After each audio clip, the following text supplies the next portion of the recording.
pahingi po ng konting oras. Hello ka-Cubs, gala tayo saglit. Prepare ko na yung null card ko, papa-recharge lang dito sa counter. Make sure nyo po lagi na may laman yung null card nyo. I-tap up muna natin bago tayo umupo. Follow po tayo sa rules at para iwas fine, pupunta lang po tayo saglit sa mismong Union Metro Station, may dadaanan lang po ako. Alam niyo ba ka-Cubs, ang sarap magbiyahe ng ganitong oras? Ang ganda ng tanawin dahil hindi masyadong traffic. Ang linis at kitang-kita mo ang malalaking gusali. Dahil tanghali na ngayon, hindi masyadong traffic. Pero pag umaga at gabi, yun na yung mga traffic hours. Medyo mainit nga lang sa labas, ng kakaitim. Pero dito, talagang swak, less cost of living at marami ding beautiful spot. May nakilala pala tayo sa bus. Ayan po si ate, shoutout po sa'yo.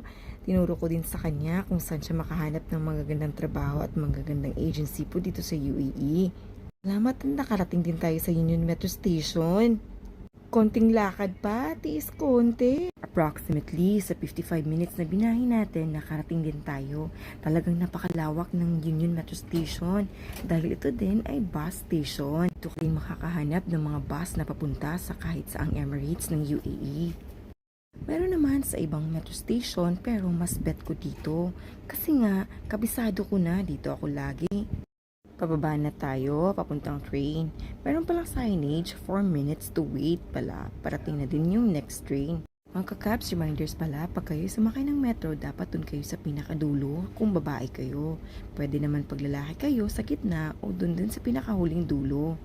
Hoy, wait lang, check muna tayo ng station map para hindi tayo lumagpas kung sakali. Naka-gold class pa tayo, dito ang maganda dahil puro babae. Tara, biyahe tayo ulit.